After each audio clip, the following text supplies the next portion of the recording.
네, 안녕하십니까. 20대에서 60대까지 연령별 메서드 재무설계 창과 방패 강의를 진행할 박종진입니다. 모순이라는 이야기 아시죠?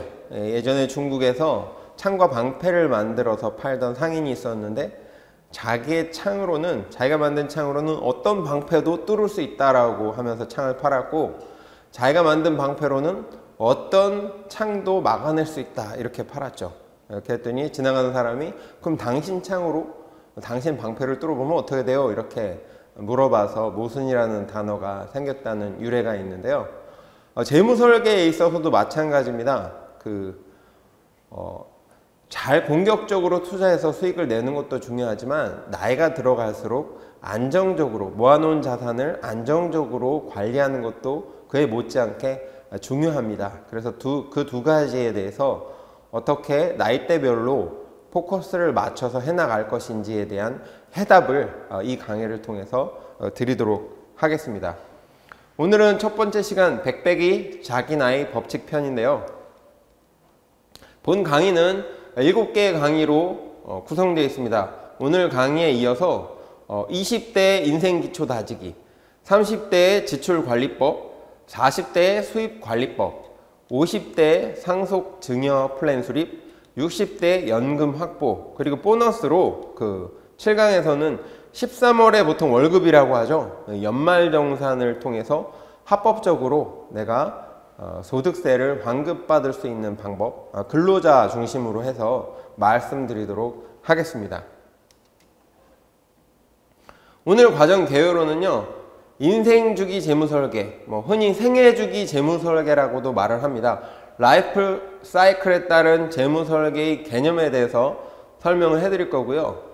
20대부터 60대까지 인생 주기별로 중요한 재무 목표가 어떤 것들이 있는지에 대해서 좀 요약해서 전반적인 숲을 보실 수 있도록 해드리겠습니다.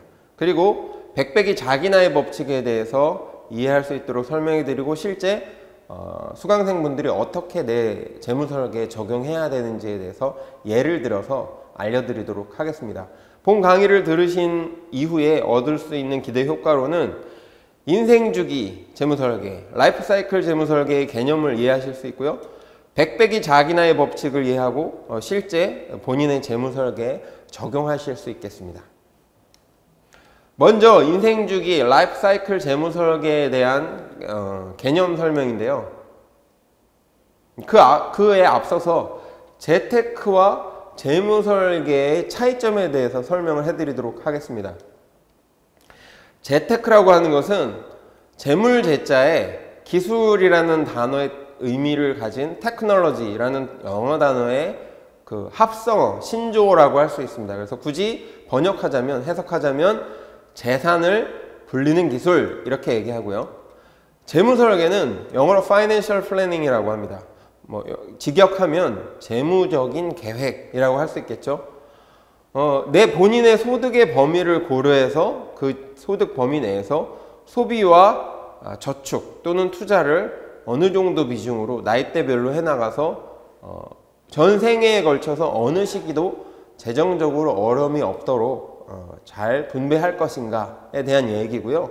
당연히 은퇴 이후에 소득이 없는 기간 동안의 생활까지 고려를 해서 전반적으로 인생의 재무관리 계획을 수립하는 것을 말합니다. 당연히 장기적이고 계획적이겠죠. 그래서 굳이 벤 다이어그램 기억나시나요? 중학교 때 배웠던 벤 다이어그램으로 표현을 하자면 재테크라는 개념을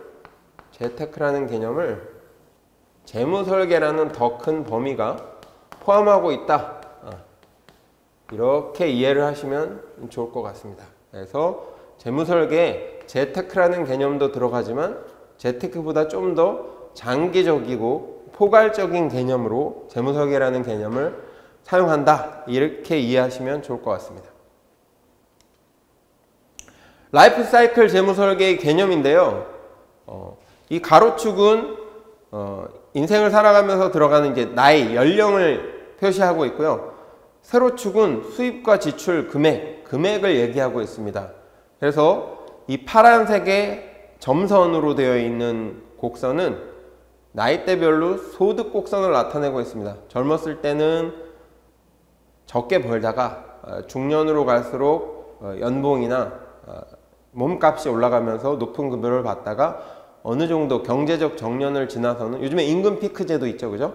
그래서 급여가 좀 줄어들다가 아예 소득이 없어지는 이런 그래프를 그리고 있고요.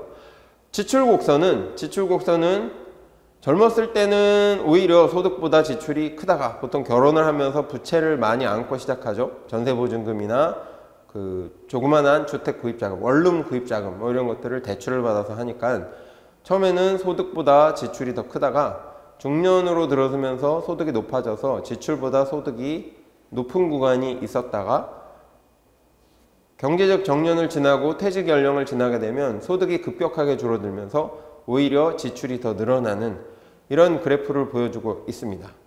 그래서 이 중요한 포인트가 여기와 여기겠죠. 왜냐하면 이 시점을 기점으로 해서 소득이 지출보다 늘어나는 구간이 시작되고요. 이 시점을 기준으로 해서 다시 소득보다 지출이 늘어나는 구간으로 변환이 되는 변환점 두 곳이라고 할 수 있겠습니다. 그래서 이 젊었을 때 시점, 이 시점에는 지출이 수입보다 많기 때문에 대출을 통해서 부족한 자금을 해결하는 시기가 되겠고요. 그 다음으로는 이제 수입이 지출보다 늘면서 저축할 수 있는 여력, 저축 투자할 수 있는 여력이 생기는 구간이라고 할 수 있겠고요. 마지막으로 다시 지출이 소득보다 늘어나면서 연금으로 이 부족한 수입을 해결해야 되는 구간이라고 할 수 있겠습니다.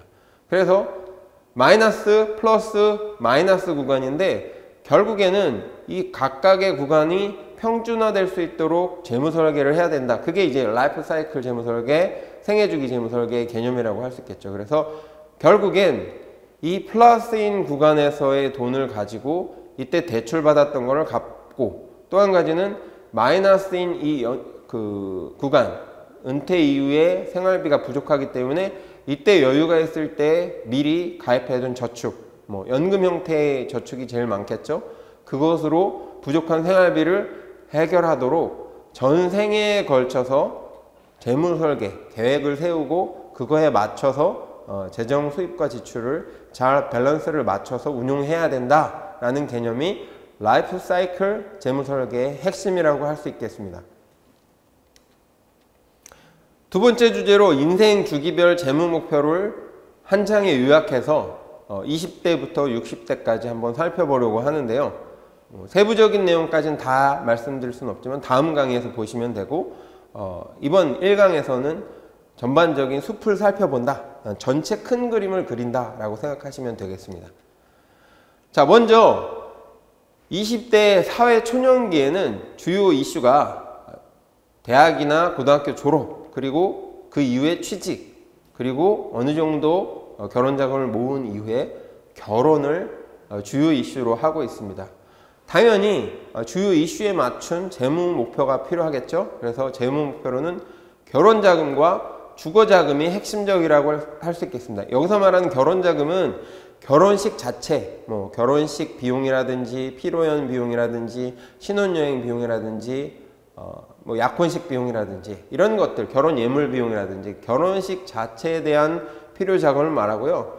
무엇보다 결혼을 하려면 부모님으로부터 주거를 독립해야 되는데 그 주거의 독립을 위한 필요 자금을 따로 별도로 떼어서 이렇게 표시를 했습니다. 이 두 가지 자금을 어떻게 마련할 것인가가 사회초년기 20대의 가장 중요한 재무 목표라고 할 수 있습니다. 두 번째, 30대가 되면 이제 가족 형성기에 접어드는데 결혼 이후에 자녀를 출산을 하게 되고 육아를 하게 되겠죠. 그리고 이제 뭐 원룸이나 이런 데서 결혼 생활을 시작했다면 이제 자녀가 생기면서 좀 더 나은 환경, 그리고 자녀가 유치원에 입학을 하거나 초등학교 입학하거나 하는 시기이기 때문에 자녀 교육을 고려해서 좀 더 좋은 학군, 좀 더 안전한 통학이 가능한 그런 주거지를 원하게 됩니다. 그래서 이런 것들을 주요 이슈로 하고 있고요. 당연히 그에 따른 재무 목표로는 자녀 양육비에 대한 자금이 필요할 거고요. 왜냐하면 요즘에 맞벌이 부부들이 많은데 맞벌이를 하게 되면 아직은 혼자서 생활을 할 수 있는 없는 유아들을 그냥 두고 갈 수 없잖아요. 그러면 가장 좋은 케이스는 가장 인근에 시부모님이나 친정부모님이 계시다면 그분들에게 자녀를 맡겼다가 퇴근하면서 데리고 오거나 뭐 이렇게 하는 방법이 있겠지만, 모든 분들이 그게 가능한 형편이 가능한 게 아니기 때문에 그렇지 않을 경우에는 제3자에게 뭐 그 육아를 맡긴다거나 베이비시터에게 맡긴다거나, 또는 어린이집에 맡기고 출근을 했다가 어린이집에서 데리고 오거나 이런 형태가 될 겁니다. 그랬을 경우에 양육비가 들어가겠죠. 그래서 그 양육비에 대한 부분을 당연히 재무 목표에 포함을 시켜야 되고요. 주택 구입은 뭐 두 부부가 살 때는 원룸, 오피스텔 이런 데서, 주거용 오피스텔 이런 데서 살았었다면, 아이가 생기면서 좀 더 나은 환경, 그리고 유치원이나 초등학교를 통학하는데 좀 더 좋은 환경, 그런 집을, 주택을 구입하려고 하겠죠.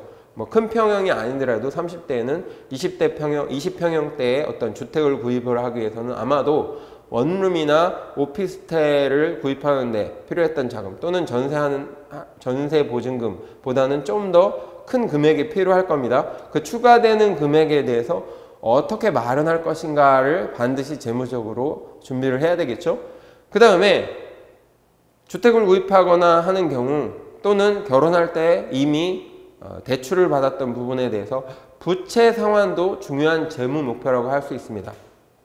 20대에 비해서는 30대에 들어서 소득이 늘기 때문에 좀 늘어난 소득을 어떻게든 이 부채를 줄여나가는데 사용을 해야 합니다. 이자만 갚게 되면 원금이 절대 줄지 않기 때문에 평생 이 부채에 대한 이자 비용을 내가 감당을 해야 됩니다. 가능하면 좀 더 빠른 시기에 원금까지 상환할 수 있는 그런 부채 상환 계획이 필요하다고 하겠죠. 또 한 가지는 자녀가 태어나면서 여름, 겨울에 너무 덥고 춥기 때문에 이동하는데 대중교통을 활용하기가 조금 부담이 됩니다. 또 아이들 짐도 많죠.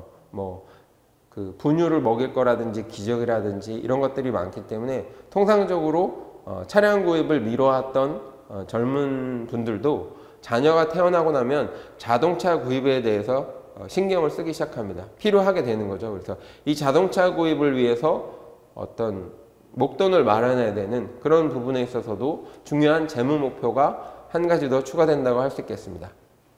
40대가 되면 이제 자녀 성장기가 되겠죠. 40대에는 자녀들이 이제 중고등학교 입학을 하게 되고요. 그 과정에서 우리나라처럼 교육열이 높은 나라에서는 자녀 교육에 대해서 관심을 가질 수밖에 없습니다. 또 한 가지는 앞으로 이제 그 소득이 어느 정도 중년에 들면서 높아진 소득이 있기 때문에 그 높아진 소득을 잘 지키면서 물가 상승률 이상 수익을 내는, 그래서 어떤 목돈을 형성해 나가는 재산 형성의 그 주요 이슈를 가지게 된다고 하겠습니다. 당연히 이에 따르는 재무 목표로는 자녀 교육비, 단순히 공교육뿐만 아니라 사교육비까지도 고려해서 어떻게 그 교육비를 재무적으로 해결할 건가, 주요 재무 목표 중에 하나가 될 거고요. 또 한 가지는 중고등학교를 거치면서 이제 학군을 많이 고려하죠. 좀 더 좋은 학군에서 경쟁을 하면서 이렇게 그 중고등학교를 보내야만 좋은 대학을 진학하기가 유리하기 때문에 많은 분들이 좋은 학군 쪽으로 이사를 가려고 합니다. 당연히 좋은 학군 쪽의 주택들은 수요가 많고 가격이 비싸겠죠. 그렇게 되면 뭐 주택 면적도, 중고등학생이 되면 자기 공부방도 줘야 되니까 주택 면적 자체도 늘려야 되지만, 어떤 같은 평형의 주택으로 이동한다 할지라도 좀 더 좋은 학군, 좀 더 가격이 비싼 지역으로 이주를 하게 될 가능성이 높습니다. 그래서 이때 추가적으로 들어가는 비용에 대해서도 재무 목표로 반드시 포함시켜서 그 자금을 확보해야만 합니다. 가족 성숙기인 50대에 들어서면 이제 자녀 결혼과 은퇴 및 노후 대비를 위한 마지막 준비 시기가 도래하겠죠. 이 두 가지 주요 이슈에 대해서 따라오는 재무 목표로는 자녀 대학 자금, 자녀 대학 진학에 따르는 그 지원 자금이겠죠. 학비라든지 생활비라든지. 통상적으로 지방이 고향인 그런 부모, 거주지가 지방인 부모 입장에서 수도권 지역으로 자녀를 대학을 진학시키게 되면 통상적으로 뭐 학교나 전공에 따라서 차이는 있겠지만 8천에서 1억 정도의 자금이 소요된다고 합니다. 뭐 아주 대단하게 럭셔리하게 생활하는 게 아니라 일반적인 주거지와 일반적인 대학 등록금을 납부했을 때, 일반적인 생활을 유지했을 때의 경우입니다. 왜냐하면 대학 등록금만 해도 1년에 한 1,000만 원 정도를 고려해야 되고요. 그 외에 기타 생활비 또 한 1,000에서 1,500을 생각하게 되면 4년을 곱하게 되면 2,000만 원에서 2,500 정도 4년을 곱하면 거의 8천에서 1억 정도가 필요한 거죠. 그래서 그 자금에 대해서 어떻게 확보할 건가 계획이 반드시 필요하고요. 본인들도 결혼을 하면서 들어갔던 이 주거지 독립에 필요한 큰 자금들이 들어갔던 걸 고려하면 자녀도 뭐 본인이 해결할 수는 있겠지만 여유가 된다면 자녀 결혼을 할 때 주거지 독립에 조금 지원을 해준다거나 아니면 생활비를 지원해 준다거나 하는 그런 자녀 결혼 지원 자금에 대해서도 중요한 재무 목표를 가질 수 있습니다. 또 한 가지는 부부의 노후 생활, 자녀를 독립시키고 나서 두 부부가 생활하는 데 필요한 자금, 그 자금을 확보할 수 있는 마지막 시기겠죠. 왜냐하면 은퇴를 60세 정도에 한다고 가정을 하면 마지막 준비할 수 있는 시기이기 때문에 뭐 이 이전 시기부터 준비한다면 더욱더 좋겠지만 아무래도 이 이전 시기에는 또 다른 재무 목표들이 있기 때문에 완벽하게 노후 준비가 준비된 경우들이 적습니다. 그래서 이 시기에 노후 준비의 최후 준비 시기로 삼고 좀 더 집중해서 재무 목표를 달성해야 되는 주요 주제 중에 하나라고 할 수 있겠습니다. 그 노후 생활기인 60대에 들어서면 이제 실제로 노후 생활을 시작하겠죠. 자녀들을 독립시키고 두 부부가 노후 생활을 시작할 건데 이때 필요한 재무 목표로는 그 은퇴 생활비하고 건강 유지하고 병원 진료비가 중요한 이슈가 됩니다. 소득이 대부분 은퇴 이후에는 끊어지는 경우들이 많기 때문에 또는 뭐 소일거리를 하시더라도 과거에 원래 직장에 다녔을 때에 비해서는 좀 낮은 금액의 급여를 받기 때문에 이때 은퇴 생활비를 사용을 하겠죠.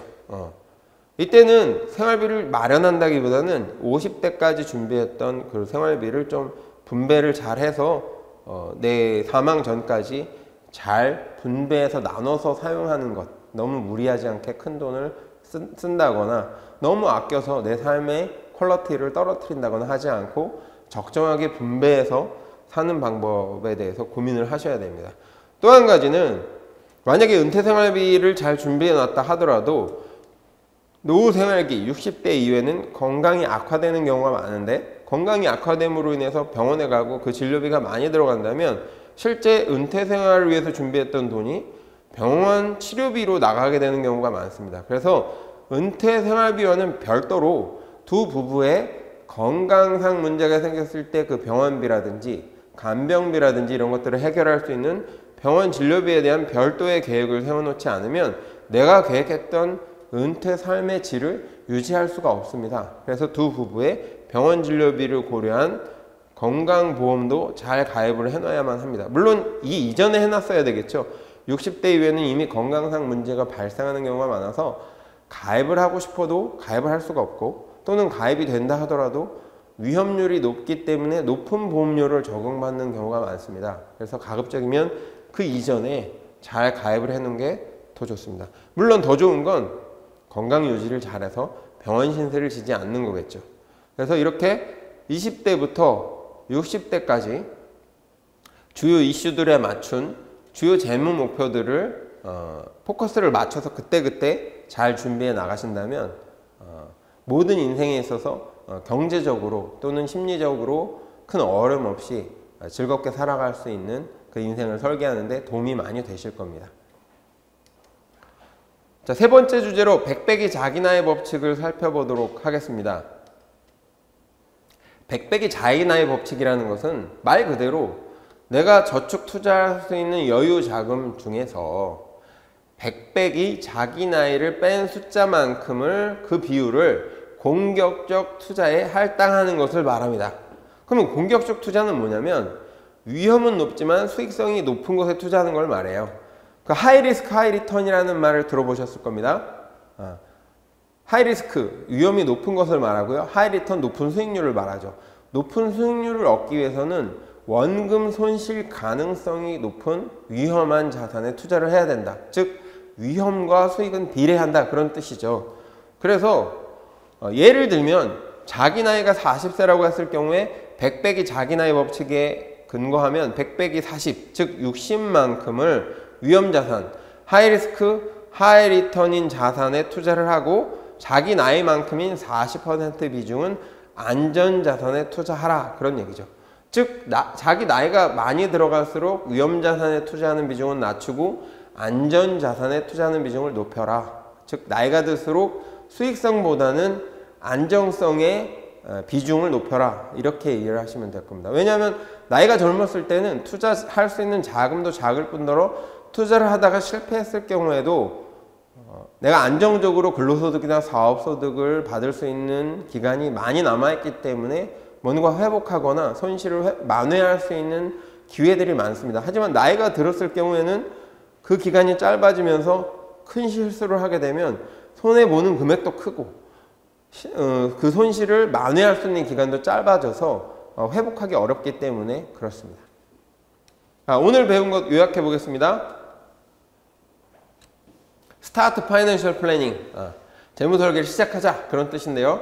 먼저 인생주기 재무설계, 라이프 사이클 재무설계의 개념은 아주 사회 초년기 때 지출이 더 많을 때 대출을 이용해서 재무설계를 했다면 중년이 들어서면서 소득이 늘면 저축할 수 있는 여력이 있어서 이때 받았던 대출을 해결하고, 또 한 가지 은퇴 이후에 연금을 준비하는 기간으로 삼고, 마지막 노후기에는 이때 준비해놨던 연금으로 생활을 해나가는 인생 전반적인 장기적인 계획을 세우는 것을 라이프 사이클 재무설계, 인생주기 재무설계라고 한다고 말씀드렸고요. 인생주기별 재무 목표는 20대 사회 초년기에는 결혼자금과 주거자금, 30대 가족 형성기에는 자녀 양육자금과 주택 구입자금, 40대 자녀 성장기에는 자녀 교육비와 주택 확장자금, 50대 가족 성숙기에는 자녀 대학 교육비와 자녀 결혼 지원자금, 60대 노후생활기에는 은퇴 후 노후생활비와 병원 진료비에 포커스를 맞춰서 각각의 나이대별로 집중해서 준비하는 것이 좋다라고 말씀을 드렸고요. 마지막 100 빼기 자기 나이 법칙은 공격적 투자 비중을 나이와 반비례하게 설정하는 거다라고 정리해 드렸습니다. 이상으로 첫 번째 강의 마치고요. 지금까지 청강하시느라고 수강하시느라고 수고하셨습니다. 감사합니다.